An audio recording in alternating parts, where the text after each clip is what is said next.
চলে আসবে। আমি আপনাদেরকে জিজ্ঞাসা করছি, কবরের ভিতরে কবরটা ভয়ের জায়গা না ভয়ের জায়গা না? কবরটা কবরে ভয় আছে না নেই? আছে না? আরে অনেকে তো কবরের আযাব বিশ্বাস করে না।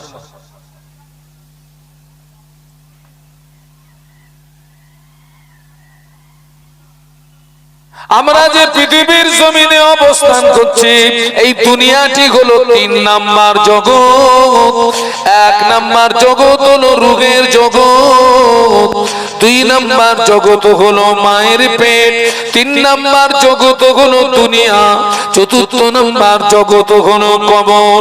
১ নাম্বার জগৎ হলো রূহের জগৎ, ২ নাম্বার জগৎ হলো মায়ের পেট, ৩ নাম্বার জগৎ হলো দুনিয়া, ৪র্থ নাম্বার জগৎ হলো কবর। কবর শেষ জগৎ নয়, মাটির নিচে রয়েছে অসংখ্য জগৎ। একটু বলুন আল্লাহু আকবার। ওই যে আমরা সূরা ফাতিহার ভিতরে পড়ি না, আলহামদুলিল্লাহি রাব্বিল আলামিন। আলামিন হচ্ছে বহু বচন, এক বচন হচ্ছে আলম।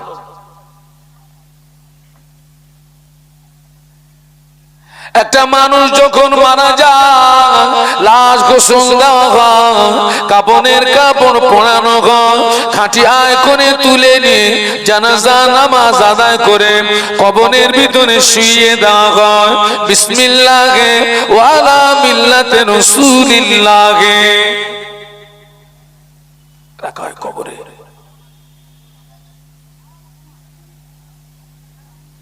কি বলে রাখা হয়? বিসমিল্লাহে ওয়া আলা মিল্লাতি রাসূলিল্লাহ। লাশ কবরের ভিতরে শুইয়ে দিয়ে ৪০ কদম আসতে যতটুকু সময়, এর ভিতরে ২ জন ফেরেশতা কবরের ভিতরে হাজির হয়। ওই কবরবাসী আল্লাহর হুকুমে জিন্দা হয়ে যায়। একটু বলুন সুবহানাল্লাহ। এভাবে একটা ছেলে কেউ আমার এই জায়গাটায় এসে বসতে, একটু এখানে একটু আসতো,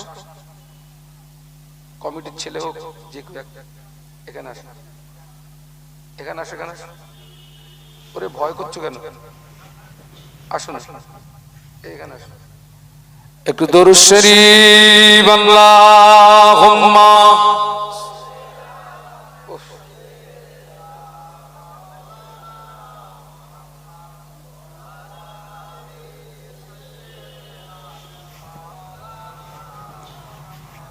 এতগুলো মানুষ আরো মহব্বতে আল্লাহুম্মা সাল্লি আলা।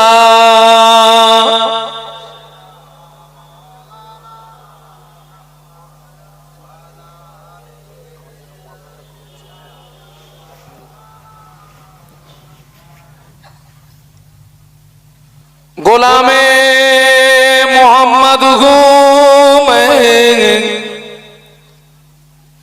क्या डर गए मुझको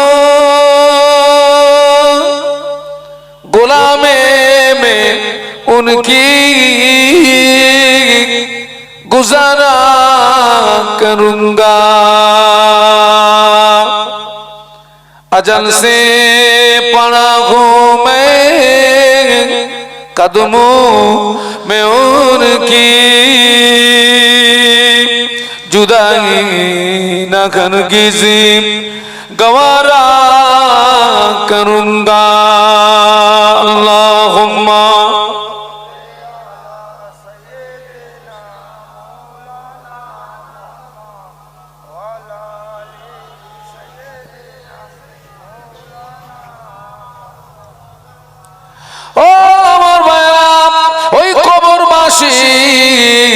বাবাজি লাশ কবরের ভিতরে শুইয়ে দিয়ে ৪০ কদম আসতে যতটুকু সময়, এর ভিতরে ২ জন ফেরেশতা কবরের ভিতরে প্রবেশ করবে। আর এই কবরবাসী আল্লাহর হুকুমে জিন্দা হয়ে যাবে। ফেরেশতারা ওই কবরবাসীকে ৩টে প্রশ্ন করবে। আচ্ছা ভাই, যে আল্লাহ মেরেছেন ওই আল্লাহ মরাটাকে জিন্দা করাটা আল্লাহর জন্য, এমনি তো আল্লাহর জন্য সবই সহজ, তবে যিনি জীবিতকে মেরেছেন ওই আল্লাহ মরাটারে জ্যান্ত করাটা সহজ না কঠিন? আল্লাহর হুকুমে জিন্দা হবে। ফেরেশতারা কবরবাসীকে 3টে প্রশ্ন করবে। কটা প্রশ্ন? আর ওই 3টে প্রশ্নের ভিতরেই কিন্তু আমাদের টোটাল জীবনের ইতিহাস লুকিয়ে। অমা খালাকতুল জিন্না ওয়াল ইনসা ইল্লা লিয়াবুদুন। আল্লাহ বলেছেন আমি জিন ইনসানকে পৃথিবীর জমিনে পাঠিয়েছি উদ্দেশ্য তারা আমার, সবাই মিলে বলুন, ইবাদত করবে। আল্লাহর উদ্দেশ্য মাফিক আপনার জীবন নামক গাড়িটি অতিবাহিত হয়েছে কিনা ওই 3টে প্রশ্নের ভিতরেই রেজাল্ট বেরিয়ে আসবে। তার ভিতর থেকে 1 নম্বর প্রশ্ন হবে মার রব্বুকা, তোমার রব কে? বাবা, কবরের ভিতরে লুকানোর কোনো জায়গা থাকবে? বলুন বলুন না। 1 নম্বর প্রশ্ন তোমার রব কে? আপনি একটু বলুন তো আমাদের রব কে? 5 ওয়াক্ত নামাজ আল্লাহর হুকুম, রমজান শরীফের ফরজ রোজা আল্লাহর হুকুম, টাকা থাকলে হজ করতে হবে আল্লাহর হুকুম, টাকা থাকলে যাকাত দিতে হবে আল্লাহর হুকুম। কিন্তু আজকের দুঃখ এবং আফসোস বাবাজি, আমার সমাজে অনেক মুসলমান আছে সারা জীবন শোনার পরেও দাঁড়িয়ে দাঁড়িয়ে পেশাব করে পানি নেয় না। অনেক মুসলমান আছে সারা বছরে 2 দিনের বেশি নামাজ পড়ে না। আছে না নেই?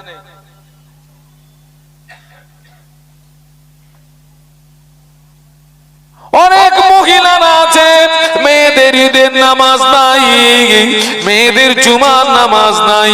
অনেক মহিলারাও পেশাব করে পানি নেয় না। অনেক মহিলারাও সারা বছরে আল্লাহর জমিনে একবার সিজদা দেয় না।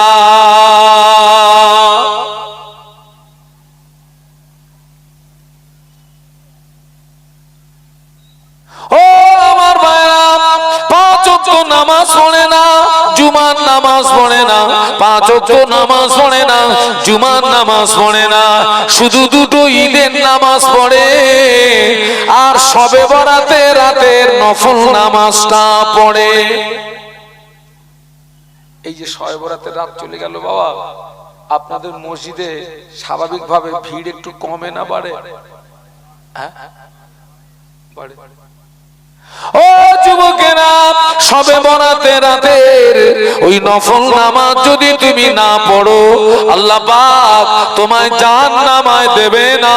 শবে বরাতে রাতের ওই নফল নামাজ যদি তুমি না পড়ো আল্লাহ তোমায় জাহান্নামে দেবে না। তবে আল্লাহ পাকের ফরজ হুকুম 5 ওয়াক্ত নামাজ যদি না পড়ো, বিনা তওবায় যদি মারা যাও আল্লাহর জাহান্নামের আগুন তোমায় ছাড়বে না। কথাটা বুঝতে পেরেছেন? আবার যেন কালকের বলেন না যে সে বসিরহাট থেকে ওই শাহানুর আলম এসে বলে গেছে যে শবে বরাতের রাতের নফল নামাজ পড়তে হবে না। তাই বলেছি আমি কি বলেছি?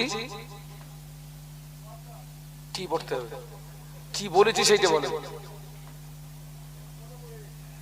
শবে বরাতের নফল নামাজ যদি না পড়েন আল্লাহ আপনাকে জাহান্নামে দেবে না।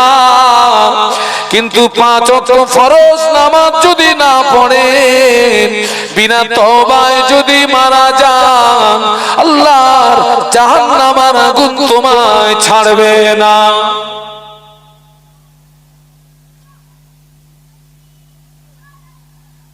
ওই যে আপনার শবে বরাতের যে নফল নামাজ, নফলের বাংলা মানে হচ্ছে অতিরিক্ত। নফলের বাংলা মানে কি বলছি?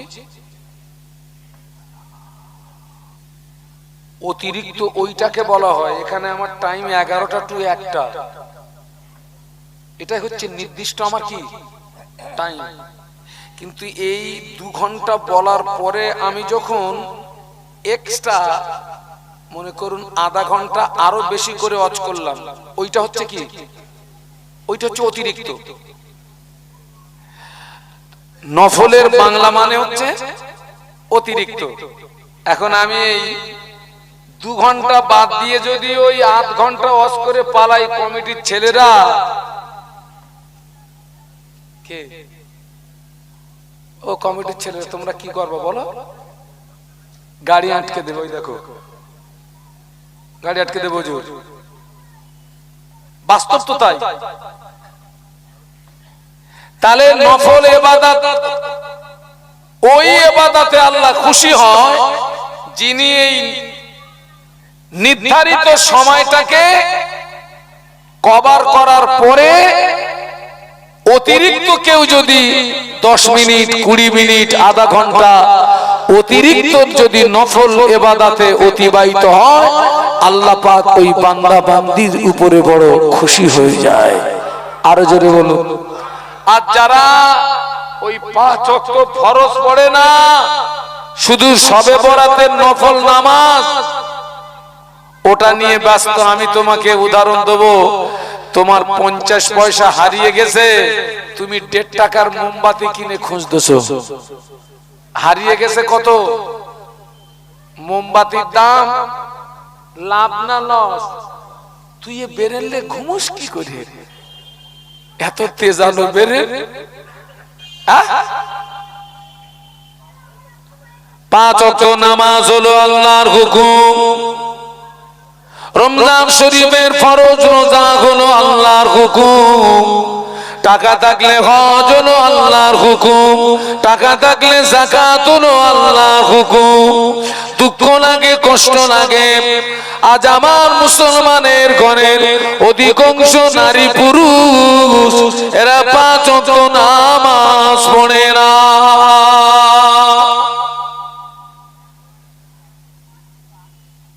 অনেকে বলে হুজুর নামাজ পড়ি আর না পড়ি, হুজুর আমার মন খুব ভালো, আমি খুব ভালো। হুজুর ভুল হচ্ছে, ভুল হচ্ছে।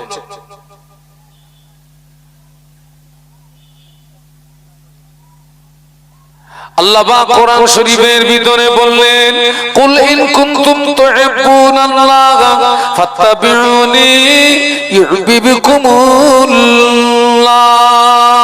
আল্লাহ বললেন, হাবিব তুমি আমার বান্দা বান্দীদিগকে বলে দাও, তারা যদি আমায় পেতে চায়, আমার সঙ্গে মহব্বত স্থাপন করতে যায়, ফাত্তাবিউনি, তারা যেন আগে তোমার তাবেদারি করে, তারা যেন আগে তোমায় অনুসরণ করে, তারা যেন আগে তোমায় ভালোবাসে। আল্লাহ পাক বললেন, ও আমার হাবিবে পিয়ারা, আমার যে সমস্ত বান্দা বান্দী তোমার তাবেদারি করবে, তোমার ইত্তেবা করবে, অনুসরণ করবে, আমি আল্লাহ পাক ওদেরকে ভালোবাসবো। শুধু ভালোবাসবো না, ওয়াগফির লাকুম যুনুবাকুম, আমি আল্লাহ পাক ওই সমস্ত বান্দা বান্দীদের জীবনের সমস্ত গুনাহগুলোকে আমি আল্লাহ পাক মাফ করে দেব। একটু মহব্বতে বলুন। নবীর তাবেদারির কথা কে বলেছেন? আল্লাহ। নবীকে অনুসরণ করতে হবে, কে বলেছেন? আচ্ছা ভাই, অনুসরণ কাকে বলে?